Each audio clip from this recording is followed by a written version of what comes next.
బీసీలు అందరూ నామినేషన్ వేయాలి, వేసేటట్టుగా మేము ప్రయత్నం చేస్తాం.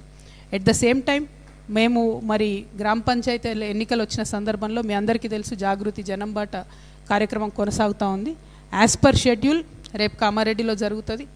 కానీ కామారెడ్డి తర్వాత ఉండేటటువంటి షెడ్యూల్లో మేము స్వల్ప మార్పు చేసుకొని అది గ్రామాలలో కాకుండా జాగృతి జనంబాట కంప్లీట్ హైదరాబాద్ పట్టణంలో కొనసాగే విధంగా జిహెచ్ఎంసీ పరిధిలో ఉన్నటువంటి 15 నియోజకవర్గాల్లో కూడా ఈ 15-16 రోజులు జిహెచ్ఎంసీలో నిర్వహించుకుంటాం. ఆ తర్వాత యథాతథంగా మళ్ళీ జిల్లాల నుంచి రెజ్యూమ్ చేసుకునే విధంగా మా యొక్క జనంబాట కార్యక్రమాన్ని స్వల్పంగా మార్చుకుంటా ఉన్నాం.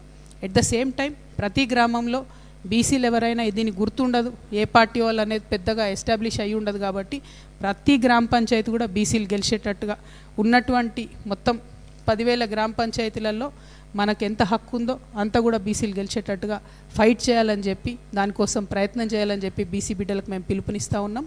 At the same time BC జేఏసీలు ఆర్ కృష్ణన్న గారు కావచ్చు, ప్రొఫెసర్ గారు చిరంజీవులు గారు కావచ్చు, విశారదన్ అన్న గారు కావచ్చు, ఇట్లా ప్రజాస్వామ్యవాదులు ఎవరైతే బీసీల కోసం ఇస్తున్నటువంటి పిలుపులు ఏవైతే ఉన్నాయో వాటిలన్నిట్లో కూడా తెలంగాణ జాగృతి అగ్రభాగాన పాల్గొంటుంది. మా అంతటా మేము కూడా ప్రత్యేక కార్యాచరణ బీసీల హక్కుల కోసం కూడా తీసుకుంటాం.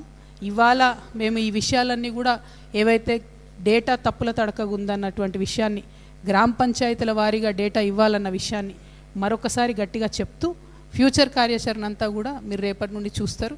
రేపు 2 రోజులు మాత్రం జనంబాట కొనసాగుతుంది కామారెడ్డిలో. ఆ తర్వాత షెడ్యూల్ అంతా కూడా మారుతుంది. అందరితో కూడా కలిపి ఫైట్ చేస్తాం. బట్ అల్టిమేట్గా ఈ ద్రోహంలో ప్రధాన పాత్ర కాంగ్రెస్ పార్టీదే. కాంగ్రెస్ పార్టీ జెండా గద్దెలు అనేటటువంటిది గ్రామాల్లో ఉన్నంతకాలం బీసీలకు ద్రోహం జరుగుతూనే ఉంటుందని చెప్పక తప్పని పరిస్థితి క్రియేట్ అవుతున్నది. కాంగ్రెస్ పార్టీ ఇప్పటికన్నా అర్థం చేసుకోవాలి, మేల్కోవాలి. అవకాశం ఉంటే ఎన్నికలు పోస్ట్పోన్ చేయాలి. ఈ రిజర్వేషన్ ప్రొసీజర్ అంతా కూడా రీవర్క్ చేయాలని చెప్పి కూడా నేను స్టేట్ ఎలక్షన్ కమిషన్ కూడా డిమాండ్ చేస్తూ ఉన్నా. మా బీసీ సోదరులందరూ కూడా కోర్టులలో కేసు వేసిండ్రు. ఎక్కడ అవకాశం ఉంటే అక్కడ మేము కూడా వాళ్ళతో పాటు కలిపి ఇంప్లీడ్ అవుతామని కూడా ఈ సందర్భంగా తెలియజేస్తున్నాను. Thank you. జై తెలంగాణ, జై జాగృతి.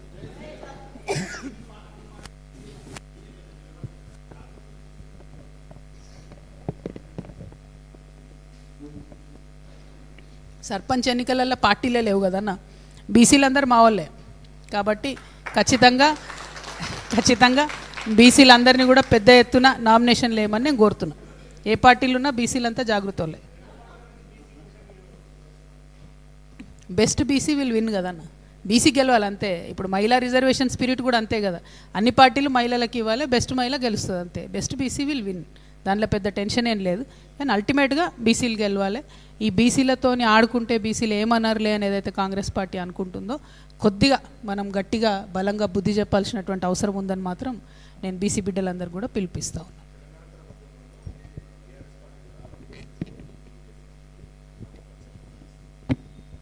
వాళ్ళు చేసినప్పుడు చూద్దాం కదా, ఇన్ని రోజులు అయితే జయంగా నేను చూడలేదు. మరి ఏం ఉద్యమం చేస్తారో ఎక్కడ చూస్తారో, కార్యాచరణ దిగినప్పుడు చూద్దాం.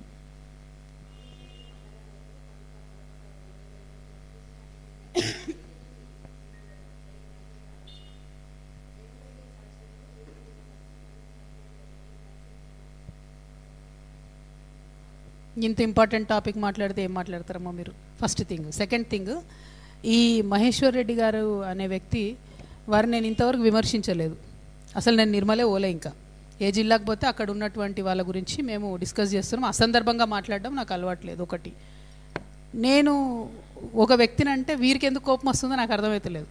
సో అది ఎక్కడో స్విచ్ చేస్తే ఎక్కడో లైట్ వెలుగుతుంది అన్నట్టు, నేను ఎవరినో విమర్శ చేస్తే ఏ లైట్ మహేశ్వర్ రెడ్డి అన్న వచ్చి నన్ను ఎందుకు విమర్శ చేస్తున్నా నాకు ఇంతవరకు అర్థమవుతలేదు అసలు, first of all. Second of all, ఆయన అన్నటువంటి దాంట్లో ఏదైనా వాస్తవం ఉంటే నేను ఈ పాటికే స్పందించేదాన్ని. అదంతా ఉట్టి ఫేక్ ప్రచారం కాబట్టి నేను లైట్ తీసుకున్నాను. మామూలుగా ఏదో సోషల్ మీడియాలో టైంపాస్కి ట్రోల్ చేసి అకౌంట్లు పెట్టే డేటా తీసుకొని భారతీయ జనతా పార్టీ యొక్క ఫ్లోర్ లీడర్ గారు మాట్లాడడం అంటే చాలా అన్యాయం. కనీసం అర్థం పర్థం దాని వెనుక ఏదైనా కొద్దిగా కొంచెమని ఏదైనా ఉండాలి. ఏం లేకుండా ఆయన ఇష్టం వచ్చినట్టు మాట్లాడితే నేను స్పందిస్తలేను. డెఫినెట్గా ఏమైనా స్పందించే అంశం ఉంటే స్పందిస్తా. అవుట్ రైట్గా నేను మళ్ళీ చెప్తున్నా, నా మీద ఏ ఆరోపణ వచ్చినా నేనే జవాబిచ్చుకుంటా. కొంతమందిలాగా నేను దాచుకోవడాలో నేను మళ్ళీ చెప్తా తెల్లారి చెప్తా అనడం కుదరదు. నా మీద వస్తే ఆరోపణ నేనే చెప్తాను. Thank you.